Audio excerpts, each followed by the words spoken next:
Welcome back. आप देख रहे हैं वन अपना फाइनेंस मिनिस्टर और मैं हूं आपके साथ कविता थपलियाल। और शो का वो पड़ाव जहां पर हम न सिर्फ दर्शकों के सवालों के जवाब देते हैं बल्कि आज जो है हमने मुद्दा चुना है फिक्स्ड इनकम के निवेश का, जहां पर डेट म्यूचुअल फंड पर जो आपको टैक्स का फ़ायदा मिलता था वो हट जाने के बाद अब क्या एफडी के मुकाबले अगर ख़ास तौर से हम देखना चाहें तो क्या डेट म्यूचुअल फंड अभी भी आकर्षक हैं, किस तरह अपने अलग अलग किस्म के प्रकार होते हैं, अलग अलग प्रकार के होते हैं डेट म्यूचुअल फंड्स, तो उनको देखा जाए तो किस तरह से जो कंजर्वेटिव निवेश का विकल्प है आपके पास एफडी और बाकी तमाम निवेश के छोटी बचत योजना भी अगर हम बात कर लें उनके मुकाबले कितने बेहतर हैं डेट म्यूचुअल फंड्स अभी भी, इस पर बात करेंगे। आपके लिए सही चुनाव क्या होगा, इस पर हम मंथन करेंगे। Arnab Pandya founder manager school हमारे साथ है, गौतम कालिया शेर खान बीएनपी पारेपा हमारे साथ है। आप दोनों का स्वागत है इस पेशकश में। तो हम सब जानते हैं कि 1 अप्रैल से डेट म्यूचुअल फंड पर आपको जो है टैक्सेशन का फ़ायदा एलटीसीजी इंडेक्सेशन का वो नहीं मिलेगा। अब सवाल यहाँ पर ये उठता है कि अगर इसमें आप निवेश नहीं करना चाहें तो आपके पास फिक्स्ड डिपॉजिट जैसे विकल्प मौजूद हैं। छोटी बचत योजनाओं में हमने देखा कि 10 से लेकर 70 बीपीएस का इजाफा हुआ है, जो आपको तमाम तरह के जो विकल्प हैं छोटी बचत योजनाओं के तहत उनके अधीन मिलेगा। लेकिन अब क्योंकि अर्नब जी हमारे पास एक बहुत बड़ा बास्केट है चुनाव करने का, आपको ऑब्वियसली उसी का चुनाव करना है जहां पर आपको सबसे ज़्यादा फ़ायदा है। और क्योंकि आप एक कम जोखिम उठाने वाले निवेशक हैं या बिल्कुल भी जोखिम नहीं उठाना चाहते हैं, इसीलिए आप फिक्स्ड इनकम जैसी कैटेगरी में निवेश करेंगे। लेकिन अब चुनाव की जो बात है, ये सवाल काफ़ी बड़ा हो सकता है। हर निवेशक को अपनी अपनी निवेश की रणनीति और जोखिम उठाने की क्षमता के तहत शायद ये जवाब मिले, लेकिन सिलेक्ट करने का एक स्ट्रक्चर, एक खाका, एक थंब रूल होगा, वो क्या होना चाहिए? देखिए, जब भी आप कोई भी निवेश का चुनाव करते हैं और खास करके डेट के बारे में जाते हैं, तो आपके सामने एक सिंपल चीज होनी चाहिए कि मेरी रिक्वायरमेंट क्या है। आज की तारीख में आज आपके पास 16 कैटेगरी है डेट म्यूचुअल फंड्स में, और वो 16 कैटेगरी अलग अलग गोल्स के लिए आपके लिए है। क्योंकि आपको एक ओवरनाइट फंड भी मिलेगा, आपको शॉर्ट टर्म फंड मिलेगा, आपको एक लॉन्ग टर्म डेट फंड मिलेगा, आपको इवन क्रेडिट रिस्क लेना है तो उस प्रकार का फंड मिलेगा। तो ये सभी प्रकार के फंड आपके पास अवेलेबल है। अब आपको, जब आपने तय कर लिया कि मेरा निवेश का समय ये है और उसके मुताबिक मैं एक निवेश करना चाहता हूं, तो ये आपका पहला पड़ाव है। अब दूसरी बात ये जो आपको समझनी है वो ये है कि आप सिर्फ डेट म्यूचुअल फंड्स को टैक्स के नजरिए से ना देखें, क्योंकि उसके और काफी फायदे हैं। फॉर एग्जाम्पल, जब आप डेट म्यूचुअल फंड में निवेश करते हैं तो आपको सिर्फ एक छोटी रकम में आपको एक डाइवर्सिफाइड पोर्टफोलियो भी मिलता है। तो ये आपको एक ध्यान में रखनी बात है, क्योंकि मान लीजिए आपके पास 50,000 रुपये है। अगर आपने नो एक ट्रेडिशनल इन्वेस्टमेंट ले लिया डेट में, तो वो आप एक ही निवेश आप शायद कर पाओगे। जबकि जब आप एक म्यूचुअल फंड लेते हैं डेट का, तब आपके पास एक पोर्टफोलियो आता है तो रिस्क ऑटोमेटिकली कम हो जाता है। उसी तरह से आपके पास लिक्विडिटी है और फ्लेक्सिबिलिटी है कि आपको जब भी चाहिए आप उस डेट म्यूचुअल फंड से बाहर निकल सकते हैं, आप एडिशनल अमाउंट निवेश कर सकते हैं। ये दोनों चीजें भी एक इंपॉर्टेंस रखती है एक निवेशक के लिए, क्योंकि जब उनको मैनेज करना है अपना गोल, तो उस हिसाब से आपके पास ऐसा नहीं है कि पहले ही दिन हर पूरी रकम आपके पास हो। तो जब आती है रकम, आप वो निवेश भी कर सकते हैं, आप अपने गोल्स को रिव्यू भी कर सकते हैं। और एक और इम्पोर्टेंट पॉइंट आता है जो मैं हाईलाइट करना चाहता हूँ, कि जब आप कोई ट्रेडिशनल डेट निवेश करते हैं तब आपको पहले से रिटर्न पता होता है। अब ये म्यूचुअल फंड में नहीं होता है। तो ये आपको उसी तरह भी देखना चाहिए कि डेट म्यूचुअल फंड में जब आपको रिटर्न पता नहीं है, तो उसमें एक और स्कोप भी है कि डेट सेकेंडरी डेट मार्केट की स्थिति है, उस हिसाब से आपको कभी कभी शायद एक हायर रिटर्न भी मिल सकता है। ऐसा नहीं है कि हायर रिटर्न मिलेगा, कम भी मिल सकता है, लेकिन आपको ये देखना चाहिए। फॉर एग्जाम्पल, मान लीजिए कि शॉर्ट टर्म डेट मार्केट में लिक्विडिटी कम है, तो वहां पर अगर जो यील्ड्स बहुत बढ़ गए हैं, तो आपको शॉर्ट टर्म फंड्स में सडनली आपको रिटर्न्स काफी हाई चले जाएंगे। उसी तरह से जब ब्याज की दरें कम हो रही है, तब आप देखेंगे कि डेट म्यूचुअल फंड्स में कैपिटल गेन का एक एडेड रिटर्न आ जी, जाता है। बिल्कुल, तो ये सब बिल्कुल। चीजें भी आपको ध्यान में रखनी चाहिए। हुँ, हुँ। गौतम, चलिए चर्चा को आगे बढ़ाते हैं और बहुत ज़्यादा लंबी समझाइश ना देते हुए मुझे ये बताएँ आप कि अब क्योंकि फ़िक्स्ड डिपॉज़िट में भी आपको अच्छी खासी ब्याज दर मिल रही है, इसके साथ-साथ छोटी बचत योजनाओं में भी जो है अब ब्याज दर बढ़ाई गई है, हालाँकि पीपीएफ को उससे बाहर रखा गया है। ये विकल्प कितने आकर्षक हैं?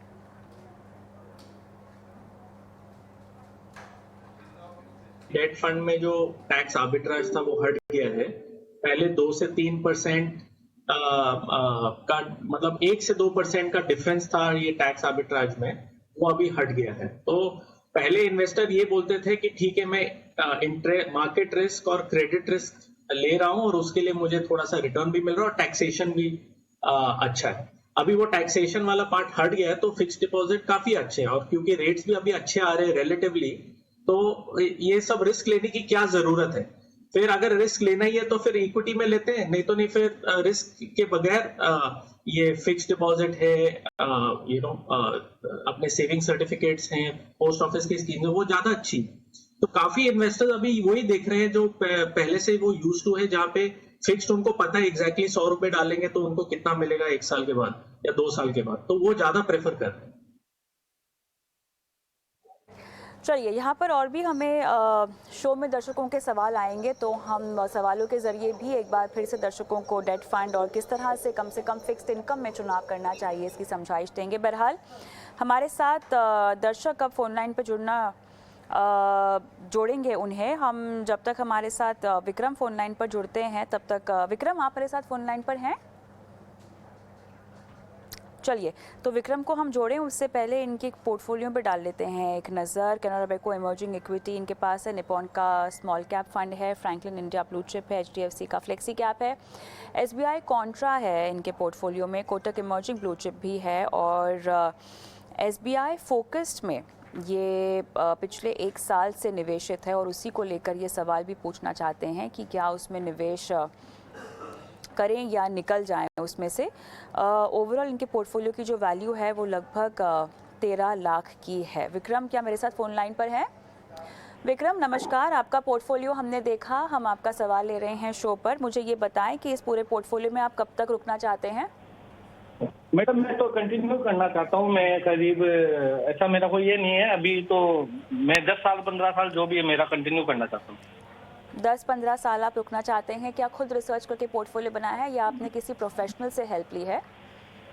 नहीं, मैंने मैडम एक्चुअली स्टोर देख के ही मैंने किया है, जिसमें अलग अलग एक्सपर्ट ने अलग अलग टाइम पे ये बताया है पोर्टफोलियो अच्छा। के लिए। कितना कॉर्पस इकट्ठा करना है? फिलहाल आपके पोर्टफोलियो की वैल्यू 13 लाख है, ये बोल रहे हैं आप? हाँ जी, हाँ जी। ओके, चलिए अर्नब जी, हम एसबीआई फोकस्ड फंड के बारे में जानना चाहेंगे आपसे, लेकिन वो बाद में आप बताइएगा। उससे पहले फ़िलहाल जो फंड्स इन्होंने पोर्टफोलियो में जमा किए हुए हैं वो कैसे हैं? क्या वो बहुत ज़्यादा हैं या अच्छे से डाइवर्सिफाइड हैं? देखिए, अगर हम जो एग्जिस्टिंग फंड्स है उसको 2 नजरिए से देखें, एक इन टर्म्स ऑफ कि नंबर कितने हैं, तो वो नंबर में जो एक्चुअल अमाउंट है, नंबर ऑफ फंड्स है, वो अनमैनेजेबल नहीं है। शायद 1 या 2 एक्स्ट्रा फंड्स है, पर वो भी एक बड़े पोर्टफोलियो के लिए मेरे हिसाब से ठीक है। दूसरी बात आती है कि about the quality of the funds.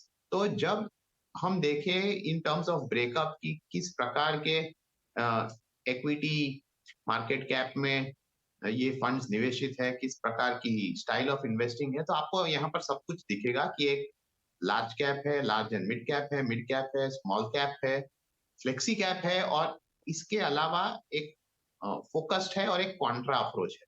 तो ये सब में इतना जब हम देखें तो ऑलरेडी लार्ज कैप का exposure in terms of weightage high है और ये जो एसबीआई का फोकस्ड फंड है वो भी एक तरह से लार्ज कैप हैवी है। तो मेरे हिसाब से पहली बात तो ये एक, अगर वो इसमें से निकलना चाहे तो वो निकल सकते। दूसरी बात आती है कि हम देखें कि एसबीआई फोकस का जो परफॉर्मेंस है वो इस प्रकार का क्यों है। तो अगर आप 1-1.5 साल पहले जाए और ये फंड का पोर्टफोलियो देखें तो ये फंड नॉट ओनली एक फोकस्ड अप्रोच लेता है, यानी कि कम स्टॉक्स में निवेश करता है, लेकिन उसका एक बड़ा हिस्सा इंटरनेशनल एक्विटी में भी निवेशित था। तो क्योंकि और ये इंटरनेशनल जो होल्डिंग्स थे वो टेक हेवी थे, और क्योंकि वहां पर नैस्डैक में और खास करके जो बिग टेक कंपनीज है उनमें बड़ी गिरावट आई, तो इसमें एक कारण ये भी था कि ये फंड ने जो हिट लिया वो काफी बड़ा लिया। अब दूसरी बात आती है कि फोकस्ड अप्रोच है, तो जब तक जो स्टॉक्स जिसमें वेटेज थोड़ा ज्यादा है अगर वो परफॉर्म नहीं करते या वो सेक्टर परफॉर्म नहीं करता, तो ये फंड एक अंडर परफॉर्मर रहेगा। तो मेरे हिसाब से वो बात को अलग रखते हुए, क्योंकि पोर्टफोलियो में इस प्रकार का एक्सपोजर ऑलरेडी है, तो ये इस फंड में जो निवेश है वहां से निकल सकते हैं, और ये जो एग्जिस्टिंग दूसरे फंड है वहीं पर वो ये डाइवर्ट कर सकते हैं। चलिए, क्या हमारे साथ राहुल बिहानी है फोन लाइन पर? चलिए, राहुल बिहानी हमारे साथ फोन लाइन पर जुड़े, उससे पहले उनका सवाल हम ले लेते हैं। तो इन्हें अपने लिए ट्रैवल अलाउंस के बारे में जानना है कि इसको कैसे डिडक्शन में क्लेम किया जा सकता है पुराने टैक्स रिजीम के तहत। ये एक दिव्यांग है और उसके तहत सवाल भी अपना पूछना चाहते हैं। गौतम, तो ये एज पर लॉज ये 3,200 मतलब 3200 रुपये per month transport allowance claim कर सकते हैं अपने रेजिडेंस प्लेस ऑफ रेजिडेंस से प्लेस ऑफ ड्यूटी तक। तो ये है अभी भी, तो वो क्लेम कर सकते हैं उनके सवाल के हिसाब से। मगर मैं ये कहूँगा कि एक बारी वो किसी रजिस्टर्ड टैक्स एडवाइजर से भी ये सवाल पूछ लें, क्योंकि उससे उनको और बेहतर इंफॉर्मेशन मिल सकती है। उनको 2700 ही करना था क्लेम, तो 3200 के मतलब 3200 का लिमिट है, तो कर सकते हैं वो। राहुल, आपने जवाब सुना, आपका सवाल हमने शो पे लिया है, कुछ और पूछना चाहते हैं? नहीं, वही रिगार्डिंग मेरा क्वेश्चन था। और नए टैक्स रिजिम में भी ये छूट मिलने वाली है ना? नए टैक्स रिजिम के तहत शायद ये छूट नहीं होगी गौतम। टैक्स रिजिम में है, तो जैसे मैंने कहा कि आप उसमें क्लेम कर सकते हैं। नए टैक्स के लिए आप एक जरा टैक्स एडवाइजर से भी पूछ सकते हैं, क्योंकि ये बहुत ही स्पेसिफिक क्वेश्चन है। आगे बढ़ते हैं, अगले दर्शक हमारे साथ फोन लाइन पर जुड़े, उनसे पहले उनका सवाल ले लेते हैं। सुधीर दुबे का सवाल मैं ले रही हूं, और 20,000 रुपये ये निवेश कर रहे हैं 14 महीनों से, और 5 साल के बाद अपने बच्चे की पढ़ाई के लिए इन्होंने ये निवेश जो है वो इकट्ठा करना है।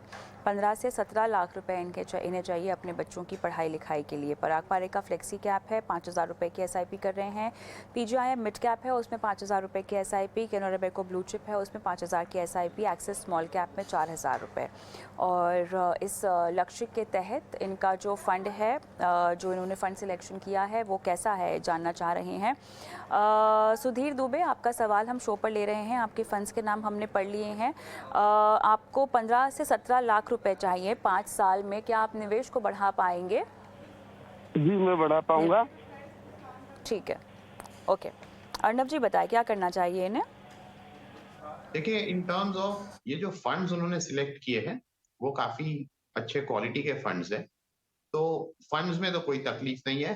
पर प्रॉब्लम यहाँ इनकी स्ट्रैटेजी पे है, क्योंकि इनका लक्ष्य पहले तो एक एजुकेशन के लिए है, यानी इसका मतलब ये भी होता है कि जब आपको फीस भरनी होती है आपको वो पैसे चाहिए। और दूसरी बात ये है कि इनका जो टाइम होराइजन है वो बहुत लंबा नहीं है।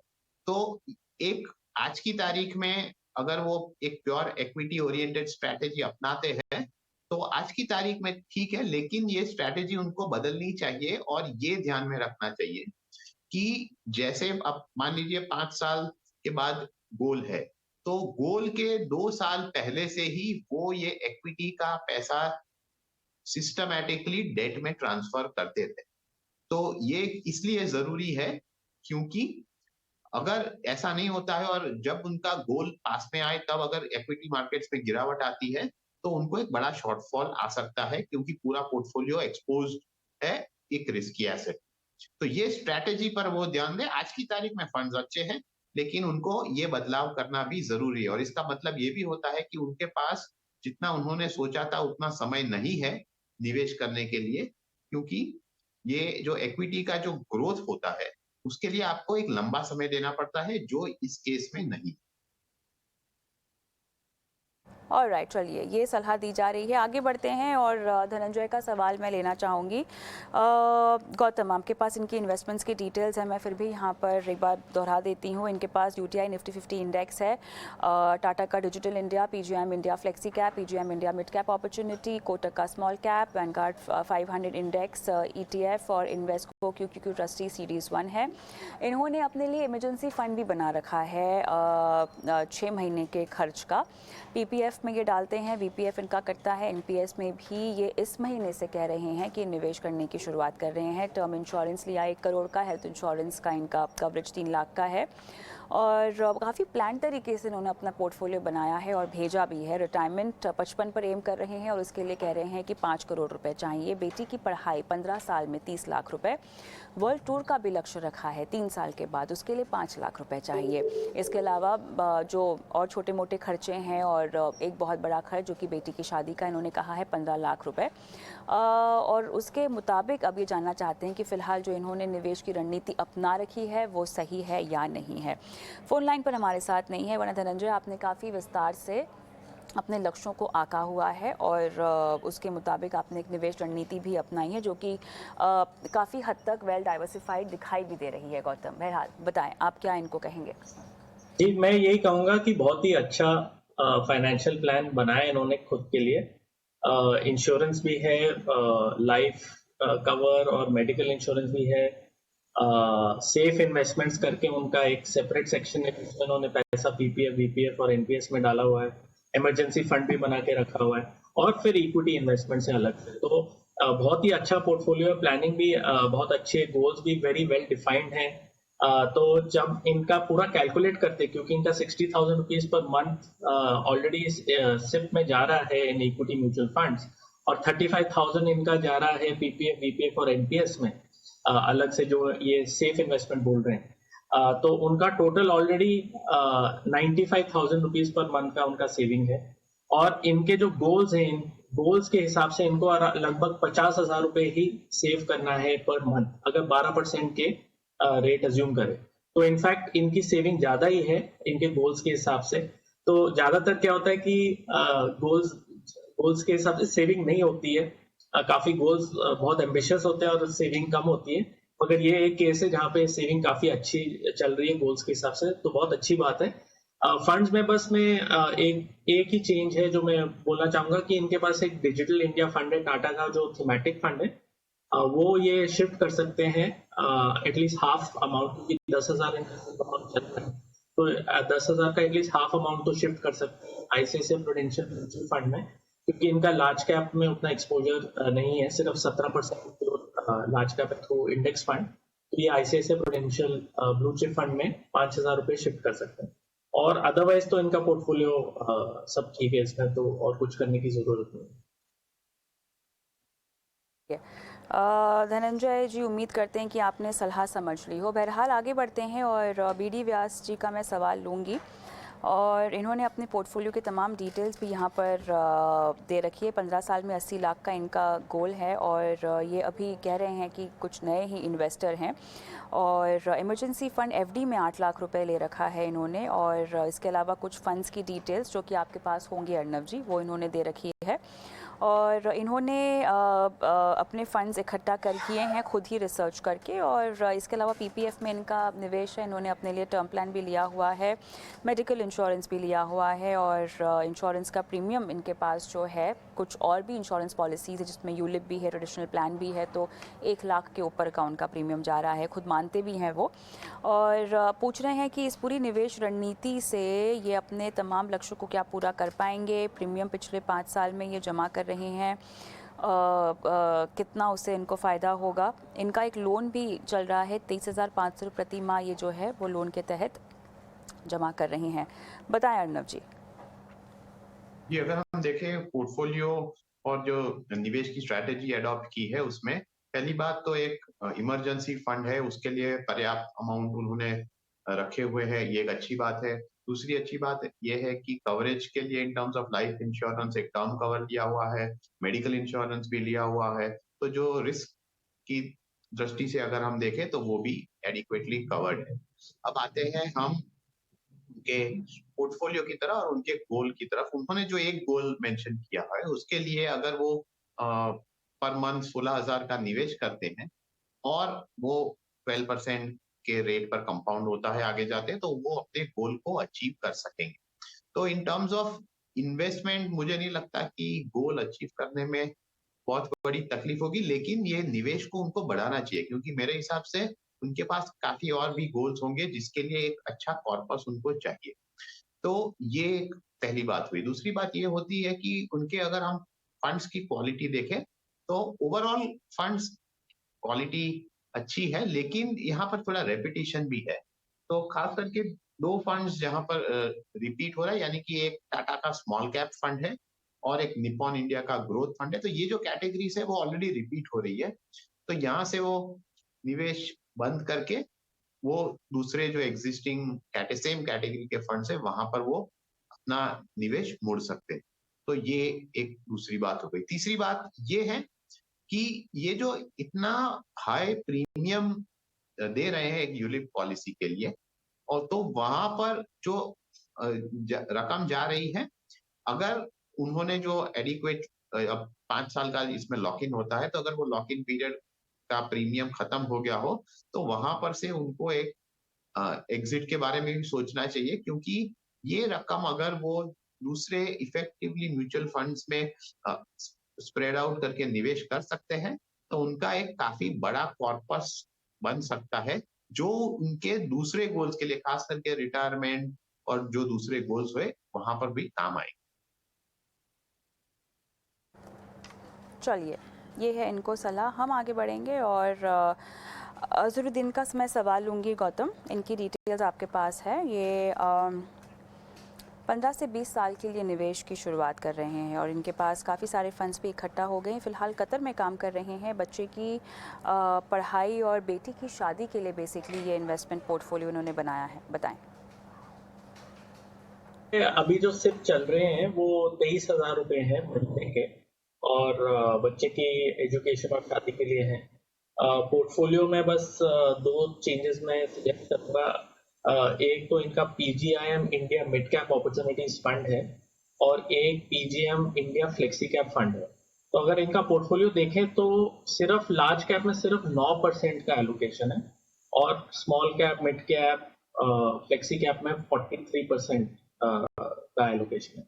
तो ये यहाँ से एलोकेशन थोड़ा सा कम करके ये दोनों फंड से पैसा निकाल के ये सिर्फ डाल दे यूटीआई निफ्टी 50 इंडेक्स फंड में और ICICI prudential blue chip fund में।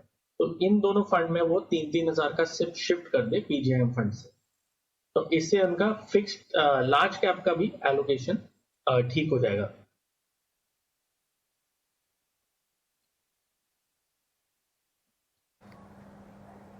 जी गौतम, चलिए तो ये सवाल का जवाब अजहर के लिए, और हम सीधा रुक करते हैं निवेश गुरु मंत्र की ओर।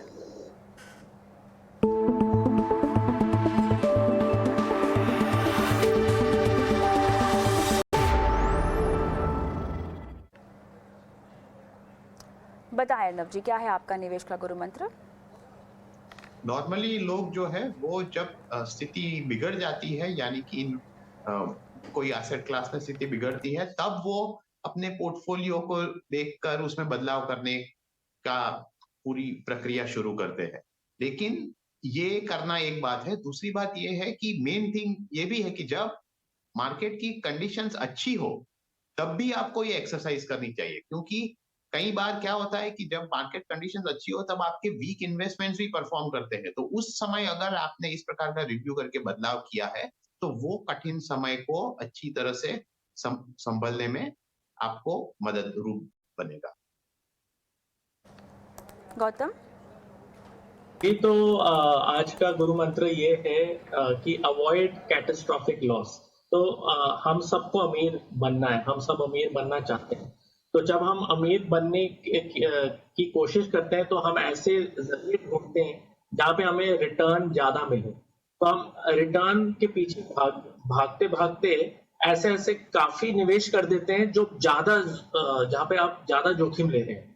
तो वो 2-5% साल के ज्यादा रिटर्न के लिए आप ज्यादा जोखिम ना लें, थोड़ा सा केयरफुल रहें अपने निवेश में, थोड़ा समय पे ज्यादा ध्यान दें, ज्यादा देर के लिए आप निवेश रखेंगे तो आपका ज्यादा मुनाफा होगा, जिससे उससे आप अवॉइड कर सकते हैं कैटास्ट्रॉफिक लॉस। क्योंकि हम बहुत टाइम ये देखते हैं क्लाइंट्स के पास जहाँ पे उन्होंने कहीं पे लैंड ले लिया और अभी लीगल इशू चल रहा है, या किसी और इन्वेस्टमेंट में चले गए जहाँ पे रिस्क ठीक से क्लियर नहीं थे, बिटकॉइन का कोई ऑफशूट में कुछ नया चीज आ गया तो वहां पे 100% रिटर्न की संभावना, तो इसलिए वहां पे डबल मनी वो सब चीजों से थोड़ा सा बचते रहिए, जिससे आप अपनी जर्नी पे रुकावट ना डालें अपनी वेल्थ क्रिएशन।